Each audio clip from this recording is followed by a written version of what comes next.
Un modèle utile doit pouvoir être réutilisé en dehors du notebook. C'est là que l'on commence à rejoindre le MLOps.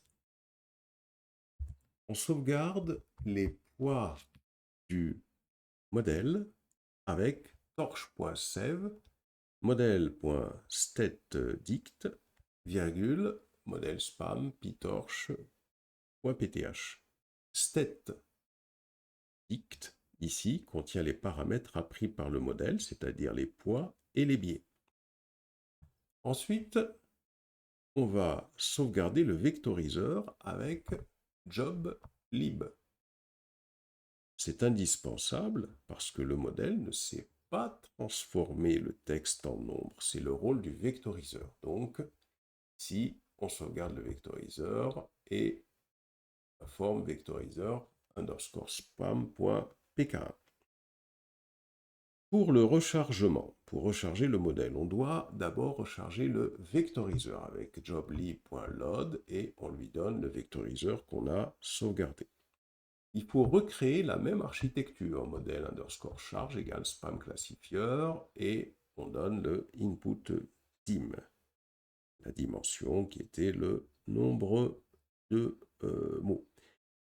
On recharge les poids avec modèle.charge load_state_dict et on va lui passer le nom du modèle qu'on avait sauvegardé et on passe le modèle en mode évaluation modèle.underscore charge.eval.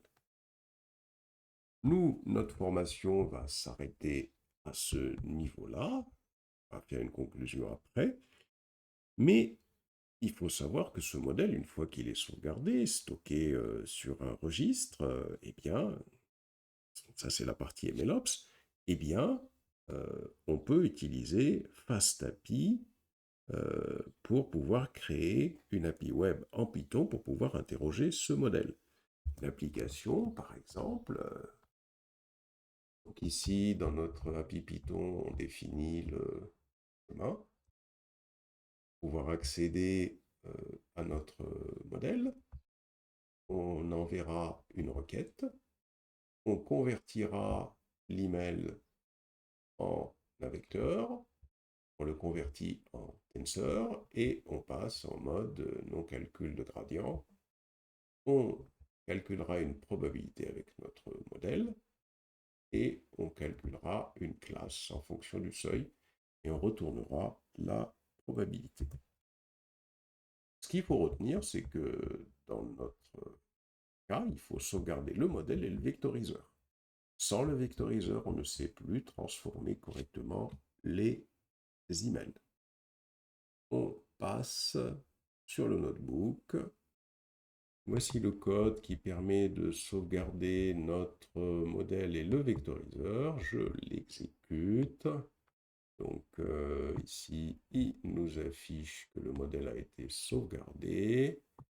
Il nous donne les fichiers de sauvegarde.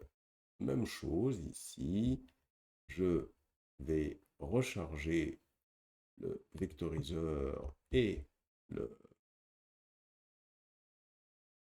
modèle, et ici, donc, qui nous indique donc le modèle et le vectoriseur ont été rechargés. Les fichiers sont sauvegardés temporairement dans l'espace temporaire de Google Colab. Dès qu'on fermera Google Colab, ils n'existeront plus. Si on souhaite les downloader pour travailler avec, on peut utiliser le code suivant, from Google Colab import file, file download, on demande à downloader ce modèle, et on demande à downloader le vectoriseur, on exécute, voilà, on va les récupérer sur notre disque dur dans le dossier des téléchargements et vous pourrez tester une API avec.